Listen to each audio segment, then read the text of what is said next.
So, what have I been doing on my journey towards self-sufficiency in the past few months? It's kind of a long story, because my journey to self-sufficiency is a long process, like it would be for anybody, to be honest. And there's been times in the past year when I've actually lived and worked on a croft, working with cattle and getting fresh raw milk from them, and I kept bees as well. Well, that wasn't my croft, it was like I was working there for my boss, so I didn't get to stay there permanently, and now I'm kind of back to working to get all of that kind of stuff, but for myself, and it's an upwards battle, but hey, this is where I live right now, and I dare say I could think of a lot of worse places in the world to be spending my days than right here, overlooking the Isle of Rùm, the steep peak of Askival right there to wake up to. It's a fun story because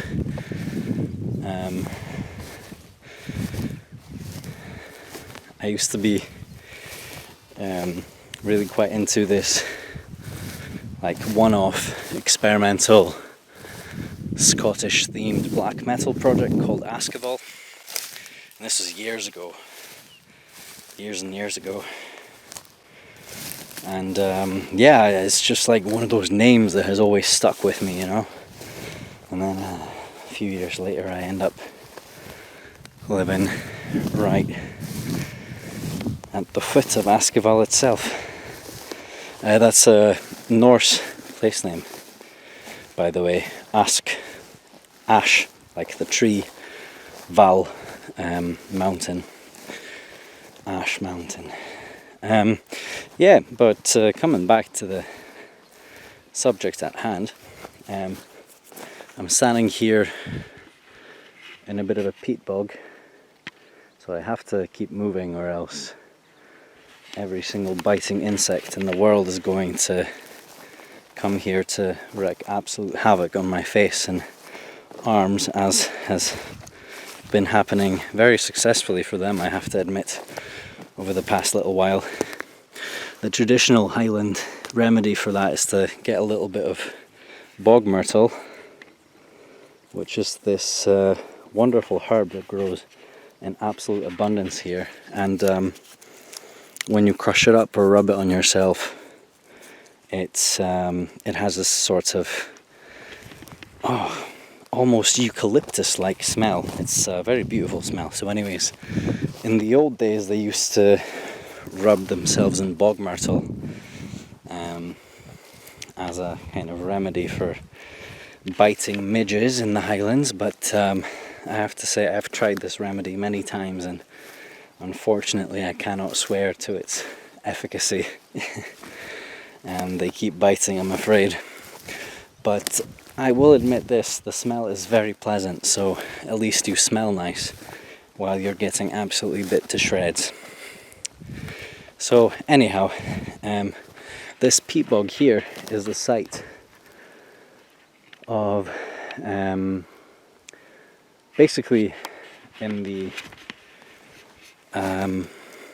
mid 1800s, I think, a man was out here, Mr. MacDonald, and he was cutting some peats to burn once the winter comes, and lo and behold, in the bog he found a very well preserved set of one bronze sword and 2 bronze spears. Beautiful examples of sorts of Irish Bronze Age metallurgy. Absolutely gorgeous. So what else? Yeah, I lost my bees. I don't have cattle at the moment. I've got potatoes planted. Oh, look at that spider. It won't focus, will it?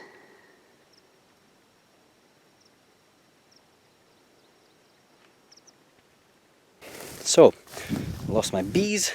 They were never truly mine to begin with. I was only setting up a hive for my boss's croft, and I gained a lot of experience from it. Didn't have to pay a penny. I gained a lot of experience, and I feel a lot more ready to set up bees for myself now in the future. So it's one of those things. A lot of people will say, oh well, I don't really want to go volunteering here and there because I feel like I'll just waste my energy on doing something for other people. But actually volunteering, especially in like a off-grid place or somewhere where you're going to learn all these skills that are inevitably going to prove extremely helpful when you're trying to make your own homestead or farm, small holding, whatever you're into, croft, you'll find them very useful, in my opinion. So do not rule out the option of going somewhere to do a little bit of volunteering as something that will benefit you in the future. Now, I've got potatoes planted. Potatoes are plenty. I've got 2 greenhouses full of vegetables as well. The potatoes should be... I've got quite a lot of them. It'll be like probably in the rounds of about 200 potatoes by the time I'm finished with it. So that should supplement the autumn supplies very nicely. Possibly last into winter, depending, I have to say. However, I'm quite pleased actually with the things I've been able to grow this year. And because my house is a very old house, there's a coppice that's surrounded on all sides, which is actually a very useful thing to have because it's a hazel, rowan and a ash coppice. So there's a lot of different types of wood for woodworking projects and building should the need arise, and plenty of firewood as well, so you don't always have to rely on external sources. And I mean, like, timber is a very rare resource in the Scottish Highlands.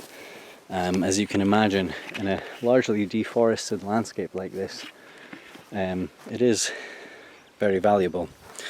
So, because it's a hazel coppice as well, I'm really hoping that there's going to be a lot of lovely hazelnuts on that. And on the Isle of Rùm, which is right over there, that one in the distance, in the haze of the sea, on the Isle of Rùm, archaeologists have found a site where 6,000 BC or 4,000 BC, God, I cannot remember anymore, but the point is that over there on Rùm,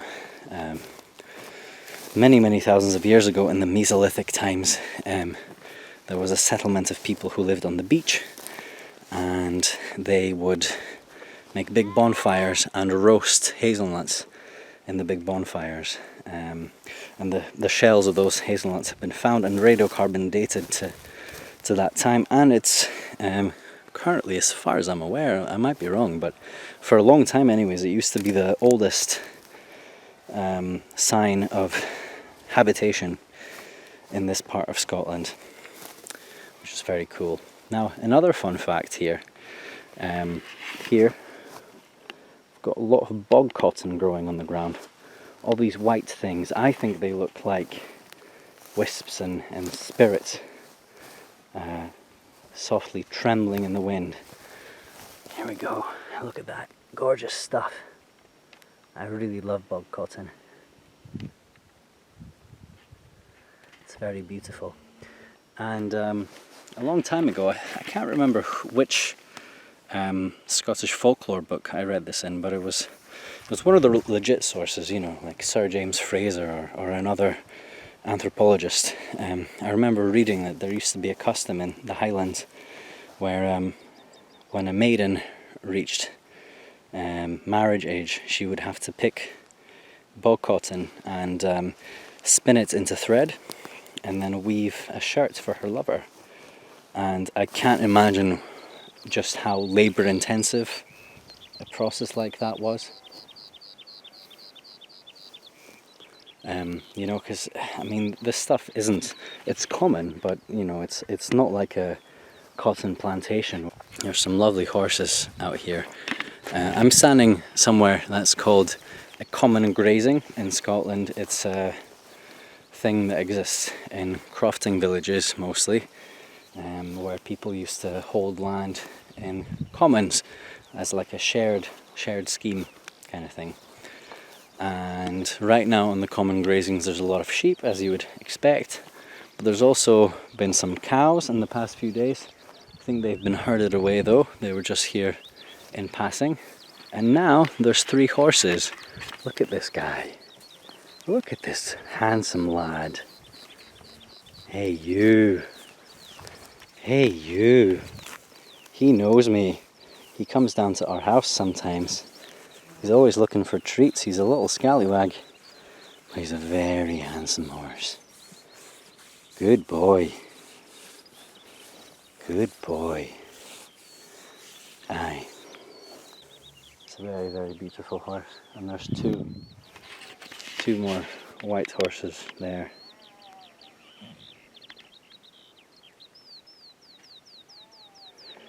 Beautiful creatures. Right now my project that I've most recently been working on is... Oh look, he is coming with me. Good boy. What a nice horse. So my latest project has been that I've been working on a piece of wood to make a scythe out of. Yeah, I'd really like to make a scythe of my own. I've got a friend who's really into scything, and he'll send me the metal piece. All I need to do is make the wood, the handle, and that should be fine. I've got a nice little piece of hazel cut down for it already, so all I need to do is strip the bark and straighten it out a little bit, you know, that kind of thing. But so there you have it. That's life in the north of Scotland. I can't tell you for sure because I haven't got my phone on me, but I think the time is something along the lines of it's coming up to 9, I think. And it's not even dark at all, is it, boy? Not even dark at all. Not even dark at all. Currently the sun sets, astronomically speaking, it sets at about 10 to 11 at night. So it's a very late sunset. And I absolutely love the sun. I love it when it's sunny. So yeah, it's a bit of a struggle living in Scotland, but it's the price we pay, hey ho. And yeah, I love this time of the year, you know, with the midnight sun and all that. It's just, it fills my soul with a lot of joy. It really does. And when I see that sun going down behind those peaks,